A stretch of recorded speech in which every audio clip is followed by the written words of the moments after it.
Iti weather update. Mamon monitor ti low pressure area terroir iti Philippine Area of Responsibility. Iti kadayong 1,585 kilometers da iti northeastern Mindanao. Ti trough ti low pressure area ti mga pektar ti nabatbading kapaset ti Mindanao.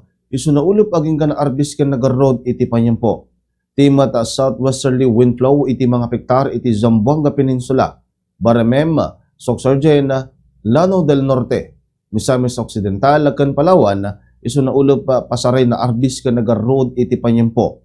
Nakuyaw maging ganatudo ka nagarod iti Eastern Visayas, gapoy iti Isalis, kabayatan na. Ti Metro Manila ka nabatbating kapaset ti Pagilian ket pasaray na kuyema, ang mabuyugan iti tudo ka nagarod iti panyampo, gapoy iti localized thunderstorms. Dagiti na dumado mga temperatura iti lugar iti Pagilian ti bigan na 28 degrees Celsius, luwag 27 degrees Celsius, ken iti Baguio City 22 degrees Celsius. Iti Visayas, Iloilo City, Cebu City, ken Tacloban nagpapada nga 27 degrees Celsius.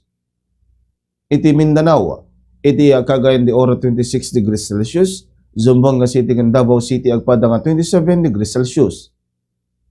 46 degrees Celsius sa iti heat index nga mapaspasaran iti Tuguegarao City, Cagayan, San Ildefonso, Bulacan, Tau Kamiling Tarlag, Sangli Point, Cavite City, Cavite, San Jose Occidental, Mindoro, ken iti Puerto Princesa City, Palawan.